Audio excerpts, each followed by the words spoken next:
ಶ್ರೀ ಕ್ಷೇತ್ರ ಹೊರನಾಡು ಅನ್ನಪೂರ್ಣೇಶ್ವರಿ ಕತೆ. ಶಿವನು ಭಿಕ್ಷುಕನಾಗಿ ಪಾರ್ವತಿಯ ಬಳಿ ಭಿಕ್ಷೆ ಪಡೆದ ಪುಣ್ಯಕತೆ. ಅನ್ನ ಆಹಾರದ ಮಹತ್ವ. ಒಮ್ಮೆ ಕೈಲಾಸದಲ್ಲಿ ಶಿವ ಮತ್ತು ಪಾರ್ವತಿ ಇಬ್ಬರು ಪಗಡೆ ಆಟ ಆಡುತ್ತಾ ಹೀಗೆ ಮಾತನಾಡುತ್ತಾ ಇದ್ದರು. ಆಗ ಶಿವನು ಹೇಳುತ್ತಾನೆ, ಎಲ್ಲವೂ ಮಾಯೆ, ಹಾಗೆ ಅನ್ನ ಆಹಾರ ಕೂಡ ಮಾಯೆ, ಭ್ರಮೆ ಅಂತ ಹೇಳುತ್ತಾನೆ. ಸಕಲ ಮಾಯೆಯನ್ನು ನಿಯಂತ್ರಿಸುವ ಪಾರ್ವತಿ ದೇವಿಗೆ ಈ ಮಾತಿನಿಂದ ದುಃಖವಾಗುತ್ತದೆ. ಏಕೆಂದರೆ ಸ್ವತಃ ಪಾರ್ವತಿಯೇ ಅನ್ನ ಆಹಾರದ ಪ್ರತಿರೂಪ.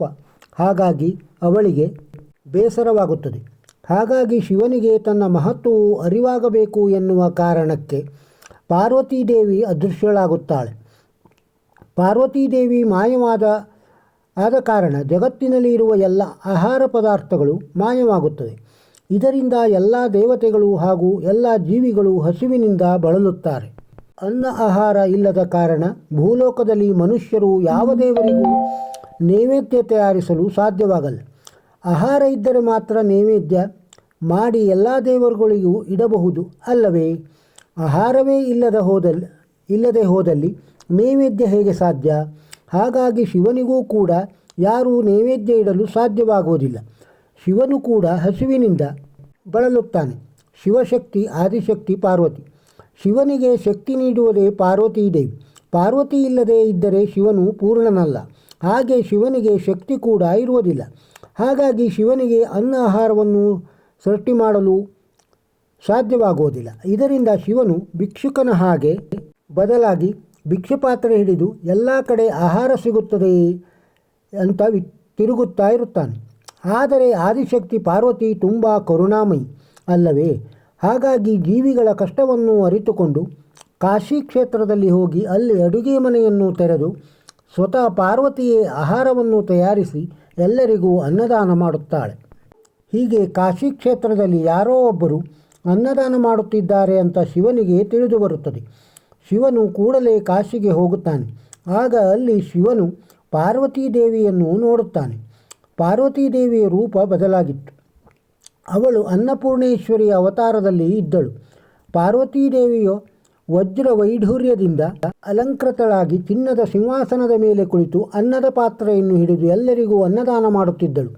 ಅತ್ಯಂತ ಪ್ರಕಾಶದಿಂದ ಪ್ರಜ್ವಲಿಸುತ್ತಿದ್ದ ಪಾರ್ವತಿಯನ್ನು ಕಂಡಂಥ ಶಿವನಿಗೆ ತನ್ನ ತಪ್ಪು ಏನೆಂದು ಅರಿವಾಗುತ್ತದೆ. ತಾನು ಯಾವುದೆಲ್ಲವನ್ನು ಮಾಯೆ ಭ್ರಮೆ ಎಂದು ಹೇಳಿದ್ದನೋ ಅದನ್ನೆಲ್ಲವನ್ನು ತನ್ನ ಕಣ್ಣೆದುರಿಗೆ ನೋಡಿದ. ಶಿವನಿಗೆ ಮಾಯೆಯ ಮಹತ್ವ ಏನೆಂದು ಅರ್ಥವಾಗುತ್ತದೆ. ನಂತರ ಶಿವನು ಕೂಡ ತನ್ನ ಭಿಕ್ಷೆಯ ಪಾತ್ರೆ ಹಿಡಿದು ಅನ್ನವನ್ನು ಪಡೆಯಲು ಮುಂದೆ ಬರುತ್ತಾನೆ.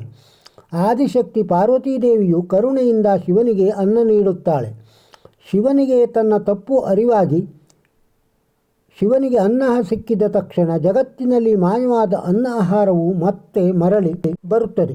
ಎಲ್ಲ ಜೀವಿಗಳಿಗೆ ಆಹಾರ ಸಿಗುತ್ತದೆ. ಜನರು ಮತ್ತೆ ಅನ್ನ ಆಹಾರದಿಂದ ನೈವೇದ್ಯ ತಯಾರಿಸಿ ಎಲ್ಲ ದೇವತೆಗಳಿಗೆ ಅರ್ಪಿಸುತ್ತಾರೆ. ಎಲ್ಲರಿಗೂ ಅಂದಿನಿಂದ ಅನ್ನ ಆಹಾರದ ಮಹತ್ವ ಅರ್ಥವಾಗುತ್ತದೆ. ಶಿವನು ಕೂಡ ಪಾರ್ವತಿಯ ಬಳಿ ಕ್ಷಮೆ ಕೇಳುತ್ತಾನೆ. ಅನ್ನ ಆಹಾರ ಎಂದರೆ ಮಾಯೆ ಭ್ರಮೆ ಅಲ್ಲ ಎಂದು ಶಿವನು ಅರಿತುಕೊಳ್ಳುತ್ತಾನೆ. ದೇವಿ ಪಾರ್ವತಿ ಸ್ವತಃ ನೀನೇ ಅನ್ನ ಆಹಾರದ ಪ್ರತಿರೂಪ, ನೀವು ಇಲ್ಲದೆ ಇದ್ದರೆ ಏನೂ ಇಲ್ಲ ಎಂದು ಶಿವ ಕ್ಷಮೆ ಕೇಳುತ್ತಾನೆ. ಅನ್ನ ಆಹಾರವಿಲ್ಲದೆ ಪೂಜಾ ಪುನಸ್ಕಾರವಿಲ್ಲ. ಅನ್ನ ಆಹಾರವಿಲ್ಲದೆ ನೈವೇದ್ಯ ಪ್ರಸಾದವಿಲ್ಲ.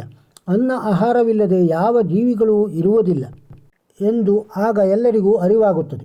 ಲೋಕೇಶ್ವರನಾದ ಶಿವನಿಗೆ ಅನ್ನ ನೀಡಿ ಅವನ ಹಸಿವನ್ನು ನೀಗಿಸಿದ ಪಾರ್ವತಿಗೆ ಅಂದಿನಿಂದ ಅನ್ನಪೂರ್ಣೇಶ್ವರಿ ಎಂದು ಕರೆಯಲಾಗುತ್ತದೆ.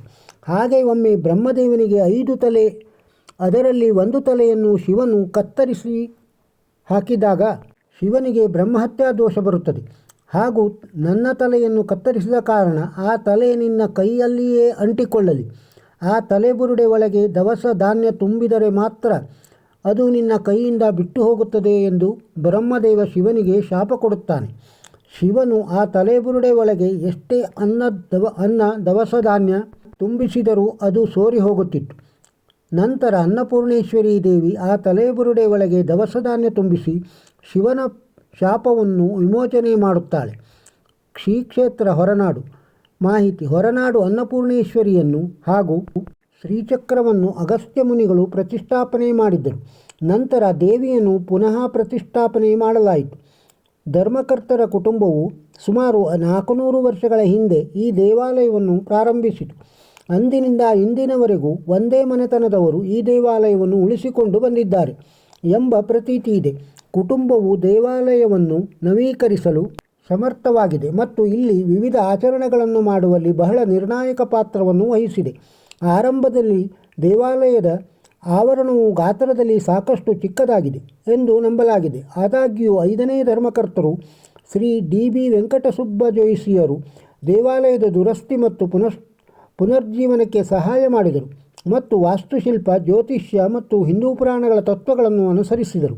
ದೇವಿ ಆದಿಶಕ್ತಿಯ ಪ್ರತಿಷ್ಠಾಪನೆ ಮತ್ತು ಅನ್ನಪೂರ್ಣೇಶ್ವರಿ ದೇವಿಯ ಪುನರ್ ಪ್ರತಿಷ್ಠಾಪನೆಯನ್ನು 1973ರಲ್ಲಿ ಅಕ್ಷಯ ತೃತೀಯ ಅತ್ಯಂತ ಮಂಗಳಕರ ಸುಸಂದರ್ಭದಲ್ಲಿ ಮಾಡಲಾಯಿತು. ಅನ್ನಪೂರ್ಣ ಎಂಬ ಪದವು 2 ಪದಗಳಿಂದ ಮಾಡಲ್ಪಟ್ಟಿದೆ. ಅನ್ನ ಎಂದರೆ ಆಹಾರ ಧಾನ್ಯಗಳು ಮತ್ತು ಪೂರ್ಣ ಎಂದರೆ ಸಂಪೂರ್ಣ ಅಥವಾ ಪರಿಪೂರ್ಣ. ಆದ್ದರಿಂದ ಇದು ಸಂಪೂರ್ಣ ಅಥವಾ ಪರಿಪೂರ್ಣ ಆಹಾರ ಎಂದರ್ಥ. ಹೊರನಾಡು ಅನ್ನಪೂರ್ಣೇಶ್ವರಿ ದೇವಿಯು ತಲೆಯಿಂದ ಪಾದದವರೆಗೆ ಸಂಪೂರ್ಣವಾಗಿ ಚಿನ್ನವನ್ನು ಧರಿಸಿರುವುದನ್ನು ಕಾಣಬಹುದು. 4 ಕೈಗಳಲ್ಲಿ ಚಕ್ರ, ಶಂಕು, ದೇವಿ, ಗಾಯತ್ರಿ ಮತ್ತು ಶ್ರೀಚಕ್ರಗಳನ್ನು ಹಿಡಿದಿರುವ ಆಕೆ ಪೀಠದ ಮೇಲೆ ನಿಂತಿರುವ ಭಂಗಿಯಲ್ಲಿ ಕಾಣಿಸಿಕೊಂಡಿದ್ದಾಳೆ. ಈ ದೇವಾಲಯದ ಬಗ್ಗೆ ಒಂದು ಪ್ರಮುಖ ನಂಬಿಕೆ ಎಂದರೆ ಈ ದೇವಾಲಯಕ್ಕೆ ಭೇಟಿ ನೀಡಿದವರು ತಮ್ಮ ಇಡೀ ಜೀವಮಾನದಲ್ಲಿ ಆಹಾರವಿಲ್ಲದೆ ಇರಲಾರರು ಎಂದು. ಹೊರನಾಡು ಅನ್ನಪೂರ್ಣೇಶ್ವರಿ ದೇವಾಲಯದಲ್ಲಿ ಆಚರಿಸುವ ಪ್ರಮುಖ ಹಬ್ಬಗಳು. ಈ ದೇವಾಲಯದಲ್ಲಿ ಆಚರಿಸಲಾಗುವ ಪ್ರಮುಖ ಹಬ್ಬವೆಂದರೆ ಅಕ್ಷಯ ತೃತೀಯ. ಶ್ರೀ ಅನ್ನಪೂರ್ಣೇಶ್ವರಿಯು ಈ ದಿನದಂದು ಜನಿಸಿದಳು ಎಂದು ನಂಬಲಾಗಿದೆ ಮತ್ತು ಇಂದು ತೇತ್ರಾಯುಗದ ಆರಂಭ ಮತ್ತು ಚಳಿಗಾಲದ ಅವಧಿಯ ಅಂತ್ಯ ಮತ್ತು ಬೇಸಿಗೆಯ ಆರಂಭವನ್ನು ಸೂಚಿಸುತ್ತದೆ. ಇದು ಮಾತ್ರವಲ್ಲದೆ ದೇವಸ್ಥಾನವು ಸೆಪ್ಟೆಂಬರ್ನಲ್ಲಿ 9 ದಿನಗಳ ನವರಾತ್ರಿ ಉತ್ಸವ, ಫೆಬ್ರವರಿಯಲ್ಲಿ ರಥೋತ್ಸವ, ಹವಿ ಮತ್ತು ದೀಪೋತ್ಸವವನ್ನು ಅಪಾರ ಉತ್ಸಾಹದಿಂದ ಆಚರಿಸುತ್ತದೆ. ಹೊರನಾಡು ಅನ್ನಪೂರ್ಣೇಶ್ವರಿ ದೇವಾಲಯದ ವಾಸ್ತುಶಿಲ್ಪ. ಮುಖ್ಯ ದೇವಾಲಯದ ಸಂಕೀರ್ಣವನ್ನು ತಲುಪಲು ಆರಾಧಕರು ಮೆಟ್ಟಿಲುಗಳನ್ನು ಏರುತ್ತಾರೆ. ದೇವಾಲಯದ ಗೋಪುರವು ಕೆಲವು ಹಿಂದೂ ದೇವತೆಗಳ ಹಲವಾರು ಸುಂದರವಾದ ಶಿಲ್ಪಗಳಿಂದ ಅಲಂಕರಿಸಲ್ಪಟ್ಟಿದೆ. ದೇವಾಲಯದ ಮುಖ್ಯದ್ವಾರದ ಎಡಭಾಗದಲ್ಲಿ ಮಂಟಪವನ್ನು ನಿರ್ಮಿಸಲಾಗಿದೆ. ದೇವಾಲಯದ ಮೇಲ್ಛಾವಣಿಯ ಸುತ್ತಲೂ ಅತ್ಯಂತ ಆಕರ್ಷಕವಾದ ಕೆತ್ತನೆಗಳಿಂದ ಅಲಂಕರಿಸಲ್ಪಟ್ಟಿದೆ. ಗರ್ಭಗೃಹ ಅಥವಾ ದೇವಾಲಯದ ಗರ್ಭಗುಡಿಯು ಆದಿಶೇಷನಿಂದ ಆವೃತವಾಗಿದೆ ಮತ್ತು ಪದ್ಮಪೀಠವು ಅಷ್ಟಗಜ ಮತ್ತು ಕೂರ್ಮ ಇತ್ಯಾದಿಗಳನ್ನು ಒಳಗೊಂಡಿದೆ. ಈ ಕಥೆ ನಿಮಗೆ ಇಷ್ಟವಾಗಿದ್ದರೆ ಒಂದು ಲೈಕ್ ಕೊಡಿ, ಇದನ್ನು ಇತರರಿಗೂ ಶೇರ್ ಮಾಡಿ. ನಮ್ಮ ಚಾನಲ್ಗೆ ಸಬ್ಸ್ಕ್ರೈಬ್ ಆಗದೇ ಇದ್ದರೆ ಸಬ್ಸ್ಕ್ರೈಬ್ ಆಗಿ. ನಮಸ್ಕಾರ.